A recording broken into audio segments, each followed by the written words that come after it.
நாங்கள் ஏறக்குறைய நேற்று ஈவினிங் ஒரு படம் இங்கே ஆடியோ ஃபங்க்ஷன், ஒரு போன வாரம் ஆடியோ ஃபங்க்ஷன். பாக்யராஜ் சார் நானும் இந்த ஒரு வருஷத்தில் மட்டும் ஒரு 25 படம் கலந்துட்டுருக்கோம். அவர் சின்ன படங்கள்லாம் வாழ்த்துறதுக்கு மகிழ்ச்சியோடு வந்துடுவார். பெரிய இந்த பந்தாகத்தான் இந்த வேலையே கிடையாது. இப்போ நான் வந்திருக்கேன், இது அந்த மாதிரி ஒரு 100 படம் வந்திருப்பேன் இந்த ஒரு வருஷத்தில். என்னுடைய சகோதரர்கள், நண்பர்கள், சக தயாரிப்பாளர்கள் வாழ்த்து கூப்பிடும் போது ஆழ் மனதிலிருந்து வாழ்த்து இந்த படம் வெற்றி பெறணும் அப்படின்னு வாழ்த்துவோம். ஆனா இந்த படம் என்னன்னா அது என் படம். கையில என்பது என் சொந்த படம், என் புள்ள தயாரிச்ச படம். அவன் ஏறக்குறைய 1991 என் வீட்டுக்கு ஸ்கூலுக்கு வந்தான். வண்ணாரப்பேட்டையில காமராஜ் மெட்ரிகுலேஷன் ஸ்கூல்னு ஒன்று நடத்துறேன். அப்போ தமிழ்நாடு மெட்ரிகுலேஷன் ஸ்கூல்ஸுடைய தலைவர் ஒரு தம்பி திடீர்னு ஒரு 12:45 1 மணி இருக்கும், மீட்டிங் முடிக்கிறோம், ஜனகணமனாதி பாட நிற்கிறோம். ஜனன்னு ஆரம்பிச்ச உடனே சார் ஒரு நிமிஷம் குரல் பார்த்தா வெட வெடான்னு. இன்னைக்கு ஒரு மாதிரியா இருக்காரு, அன்னைக்கு காத்தடிச்சா விழுந்துருவான். ஒரு 22 23 வயசு இருக்கும். அப்போ என்னப்பா நான் புதுக்கோட்டையிலேருந்து வர்றேன், அங்கே நர்சரி ஸ்கூல் நடத்துகிறேன், நான் சங்கத்தில் சேர்ந்து பண்ணோம்னா அந்த செக்ரட்டரி என்ன பண்ணார், தேசிய இடம் பாட போகிறோம் நிறுத்தி உட்காருங்க அப்படின்னார். நான் சொன்னேன், இருப்பா, ஒரு புள்ள புதுக்கோட்டையிலேருந்து வந்திருக்கு, பஸ் எவ்வளோ சிரமப்பட்டு எவ்வளோ ஆர்வம் வந்திருக்கோம், ஜனகன மாதிரி பாடினான்னா அந்த தம்பி பேசிட்டு அப்புறம் பாடலாம் அப்படின்னு தம்பியை பேச விட்டா தீப்பொறி மாதிரி பறந்துட்டான். பேச்சு தீப்பொறி மாதிரி பறந்துருச்சு. அன்னைக்கு வச்ச இவன் சாதாரண ஆள் இல்லை, பெரிய ஆள். அதுல இருந்து முயற்சி உழைப்பின் சிகரம் அவன். இன்னைக்கு படம் எடுத்துட்டு நம்பிக்கையோட டைரக்டர் கையில கொடுத்துட்டான்னா, என் சகோதரர் தனஞ்சயன் கூட சொன்னார், அவனுக்கு ஈக்குவலா ஒரு மனுஷன் வர முடியாது சார். தைரியத்துல திராவிட வறுமையில் வாடி வளர்ந்து கொஞ்சம் பணம் சேர்த்த உடனே கொஞ்சம் தான் திராவிட விழிப்புணர்ச்சி கழகம் ஒரு கட்சி ஆரம்பிச்சிட்டான். நர்சரி ஸ்கூல் ஒரு பக்கம், ஒரு கட்சி ஒரு பக்கம், செலவு அப்படி ஒரு செலவு முடிச்சிட்டு அதுக்கப்புறம் நான் தான் சொன்னேன், தம்பி வேணாம், கட்சி தனியா நடத்தாத, ஒரு கட்சியில போய் சேர்ந்து இருக்கிற கட்சியில சொல்லி பாரதிய ஜனதாவில் சேர்த்து விட்டேன். மயிலாப்பூர்ல ஒரு விழா நடத்தி அதை ஜாயின் பண்ணான், இணைப்பு, கட்சி இணைப்பு. பிறகு பாரதிய ஜனதாவில் துணைத் தலைவர் கொடுத்துட்டாங்க. இன்ட்ரெஸ்டிங்கா இருக்கும், அதனால சொல்றேன். அவன் ஒரு பெரிய கேரக்டர், நஞ்சயன் ஒரு பியூட்டிஃபுல் கேரக்டர், அவன் சாதாரண ஆள் இல்லை. பாரதிய ஜனதாவில் வேகமா இருந்து எல்லாரோட நல்லா பேர் எடுத்துட்டே வந்தான். புதுக்கோட்டையில ஒரு கல்யாணம், பாரதிய ஜனதாவின் துணைத் தலைவராக இவரை கூப்பிடுறாங்க. இன்னைய முதல் அமைச்சர், அன்னைக்கு எதிர்கட்சி தலைவர் தளபதி மு.க. ஸ்டாலினும் போறாரு இந்த கல்யாணத்துக்கு. அவர் பேசுறதுக்கு முன்னால இவன் பேசுறான், தம்பி பேசுறான்.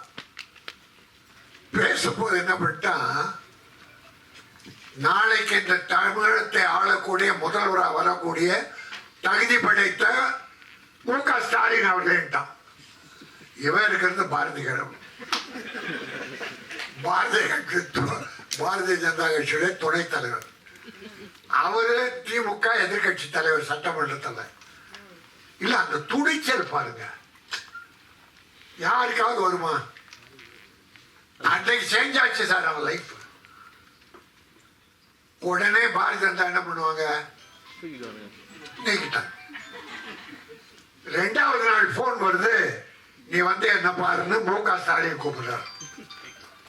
இது நீக்கினார்னு ஒண்ணு அவர் கூப்பிடுறாரு, அந்த அன்பு உள்ளத்தை பாருங்க.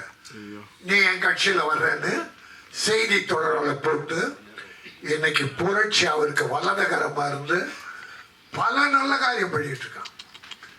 நீங்க டிவி பேட்டியில பாத்தீங்கன்னா மேக்சிமம் முதலமைச்சருக்கும் தமிழக அரசு சாதனைகளை எடுத்து சொல்றதுல அவ்வளோ போல்டா சொல்லிட்டு இருப்பாங்க. இவன் அந்த 2001 என் கூட இருந்தப்ப நான் படம் எடுத்துக்கிட்டு இருந்தேன். நம்ம ஒரு மாதிரிமா சின்ன போய் கல்லாது தங்கமான தங்கச்சி அப்ப கூட ஷூட்டிங்லாம் வருவான். அன்னைக்கு என்ன ஒரு மெம்பர் ஆக்குங்க படம் எடுக்கணும்னா, அப்பா கொஞ்சம் இரு இப்ப வேணாம்னா இல்லைன்னா அப்போ நான் ப்ரொடியூசர் கவுன்சில்ல மெம்பர் ஆக்கி விட்டேன். பிறகு நான் விநியோக சங்க தலைவரா 2000 போட்டி போடுறேன். அப்ப அங்க ஒரு தலைவர் சர்வாதிகாரம் சினிமாவே ஆட்சி படிக்கிறார். 17 வருஷமா அவரே தலைவர். ஒருத்தம் கூட நாமினேஷன் வாங்க முடியாது, க்ளோஸ். அப்ப நான் போய் முதல் முறையா போட்டி போட்டப்போ என் கூட இருந்து ஒரு 20 பேரை கூட்டு வந்து என் பக்கத்திலே இருப்பான். எனக்கு பெரிய பாதுகாப்பு. பிள்ளையா மட்டும் இல்லை, ஒரு பாதுகாவலாம் ஜெயிச்சேன். அப்பதான் விநியோக சங்கத்துடைய மாற்றம் வந்தது. இப்ப அங்க மறுபடியும் தலைவரா இருக்கேன். ஆக அந்த அளவுக்கு என்னோடு என் பிள்ளையாக ஐக்கியமாகி என்னுடைய நலனில் பெரிய அக்கறை கொண்ட என் தம்பி இன்னைக்கு அவன் நினைச்சதை சாதிச்சிருக்கான். என்னைக்கு 25 வருஷத்துக்கு முன்னால அண்ணே நான் ஒரு படம் எடுக்கணும் அப்படின்னு சொன்னவன் இன்னைக்கு ஒரு படத்தை டைரக்டர் நம்பி யாருமே கொடுக்க மாட்டாங்க, தனஞ்சய் சொன்ன போல. ஆனா இப்படிப்பட்ட டைரக்டர் செய்ய மாட்டாங்க. கௌரவம் அவரு கௌரவம் நாராயணன் இப்படி ஒரு டைரக்டர் கிடைக்க மாட்டாங்க. எங்க ப்ரொடியூசர்ஸ் 75% நடுத்தரில் நிக்கிறதுக்கு பல டைரக்டர்கள் காரணம். அது தெரியுமா உங்களுக்கு? இல்ல இல்ல இல்ல இல்ல உங்களுக்கு தெரியுமான்னு கேட்டேன். நீங்க இல்ல. ஏன்னா நம்பி விடணும்னா யாருகிட்ட விடணும்? எங்க தனஞ்சயன் ஏன் போய் உட்கார்றாரு?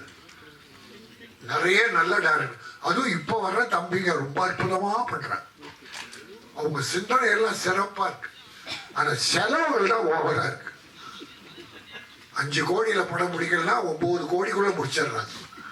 ப்ரொடியூசரை ரிலீஸ் பண்ண முடியாம அவஸ்தப்படுறாங்க. இந்த படம் பாருங்க, தமிழ் பெயர். இன்னைக்கு எல்லா படமும் ஆங்கில பெயர். எந்த படம் எடுத்தாலும் ஆங்கிலம் 75% வருது. அன்னைக்கு முத்தமிழறிஞர் டாக்டர் கலைஞர் என்ன பண்ணாரு? அப்போ டைட்டில் தமிழ்ல வந்துகிட்டே இருந்தது இங்கிலீஷ்ல. அவர் பார்த்தார் எப்படி ஒண்ணுல திருத்துறதுன்னு. தமிழில் பெயர் வைத்தால் 3 லட்சம் மானியம். சார் எல்லாரும் தமிழுக்கு வந்துட்டாங்க சார், இங்கிலீஷ் காணும் சார். இப்போ இன்னைக்கு பார்த்தா 75% 75% ஆங்கிலத்தில் பெயர் வைக்கிறாங்க. ஆனா அருமை சகோதரர் அஜித் ஒரு அற்புதமான தமிழ் பெயரை, அதாவது திறமையானவன், நேர்மையானவன். இந்த கையிலே நண்பருக்கு பொருள் நிறைய நல்ல பாசிட்டிவான அர்த்தங்கள். அப்படி வைக்கணும். கம்பராமாயணத்துல திருக்குறள்ல இருக்கு நிறைய தமிழ் பேர் இருக்கு. அதை விட்டுட்டு ஆங்கிலத்தில் பெயர் வைக்கிறாங்க.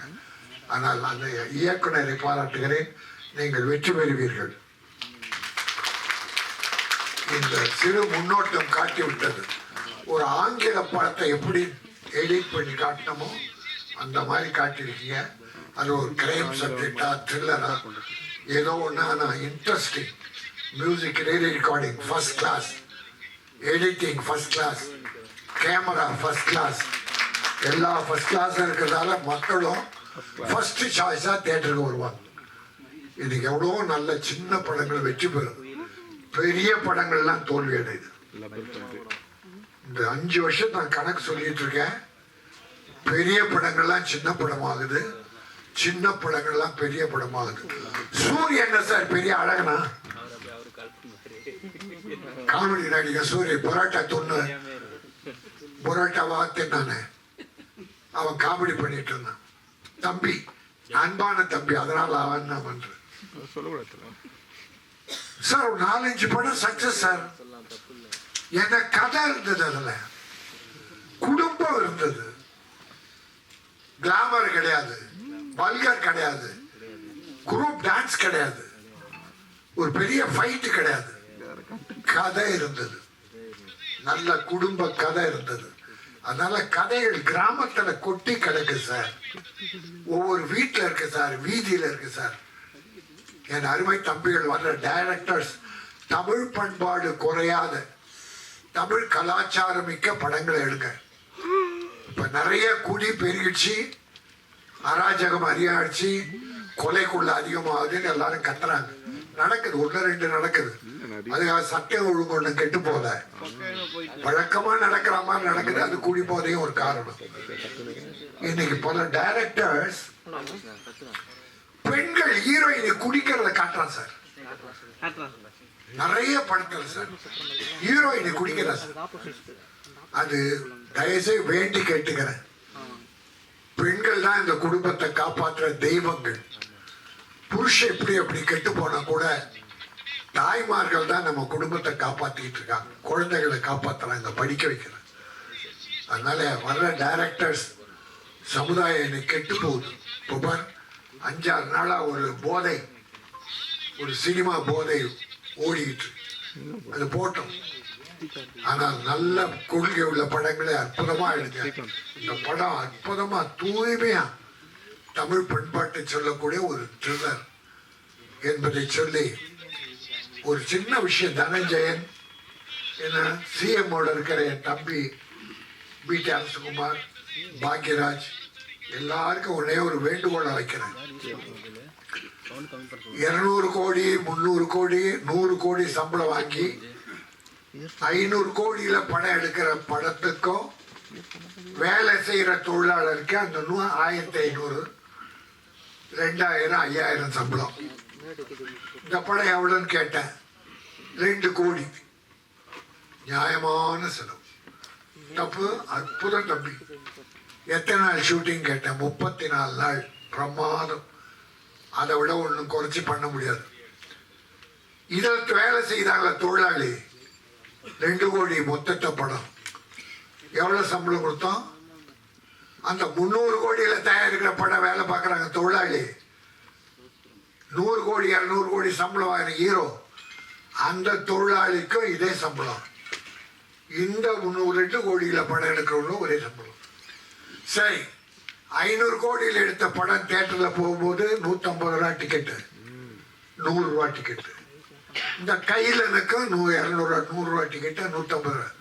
எப்படி ஏழைங்க படம் பார்க்க வருவாங்க இந்த படத்துக்கு? அதனால மாண்புமிகு தமிழக முதல்வரை இதை நான் ஒரு ஒரு ஒரு ஏதோ தவறா சொல்லல, ஒரு வேண்டுகோளா, தொழிலாளிக்கு இப்ப இருக்கிற சம்பளம் இருக்கட்டும், இந்த 300 கோடி 400 கோடி படத்தை கொஞ்சம் ஏற்றி கொடுங்க. சினிமாவில் சின்ன படங்களுக்கு 60 ரூபா டிக்கெட்டு, 80 ரூபா டிக்கெட்டு. அப்படி ஆக்கினா ஏழைங்க உள்ள வருவாங்க, படம் பார்ப்பாங்க. அப்ப சின்ன ப்ரொடியூசர் வாழ்வாங்க.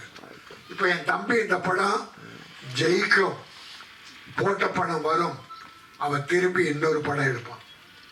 அவன் தொடர் இனிமே படத்தை விட மாட்டான். படம் எடுப்பான், சாதிப்பான், மிகப்பெரிய ப்ரொடியூசர் பெயர் எடுப்பான். நான் அவன் கூட ஒரு சின்ன வேஷத்தில் நடிப்பேன். கொடுப்பியா? இந்த கையில மிகப்பெரிய வெற்றி பெற வேண்டும். இதில் நடித்தவர்கள் பாருங்க, நிறைய படத்துல ஹீரோயினிங்க வரவே மாட்டாங்க ஆடியோ ஃபங்க்ஷனுக்கு. இதில் நடித்த நடிகர்லாம் வந்திருக்காங்க. உங்களை நான் வாழ்த்துகிறேன். போகணும் படம், நீ நடித்த படம்னா அந்த ப்ரமோஷனுக்கு போகணும். ஹீரோயின் நான் போக மாட்டேன், அதுக்கு பணம் கேட்குறாங்க சார். சம்பளம் வாங்குறது டப்பிங் முன்னால சம்பளம் வாங்கிடுறான். ப்ரொடியூசர் கேடு கட்டாலும் பரவாயில்ல, எனக்கு நீ டப்பிங் முன்னால பணத்தை விட்டுன்னு வாங்கிடுறான். ப்ரொமோஷன் கூப்பிட்டா அதுக்கு 5 லட்சம் 10 லட்சம் கேட்குறாங்க. இந்த அக்கிரமெல்லாம் ஒழியணும், நல்லது நடக்கணும், சினிமா செழிக்கணும், ஆடியன்ஸுக்கு நல்ல படங்களை கொடுக்கணும். அந்த வரிசையில் கையில மிகப்பெரிய வெற்றி பெற்று சாதனை படைக்கணும். என் தம்பி பிடி அரசகுமார் அரசியல்வாதியாக மட்டுமல்லாமல் ஒரு நல்ல தயாரிப்பாளர்கள் வளரணும். என்னுடைய வாழ்த்துக்கள். நன்றி, வணக்கம். வாழ்த்துக்களுக்கு நன்றி.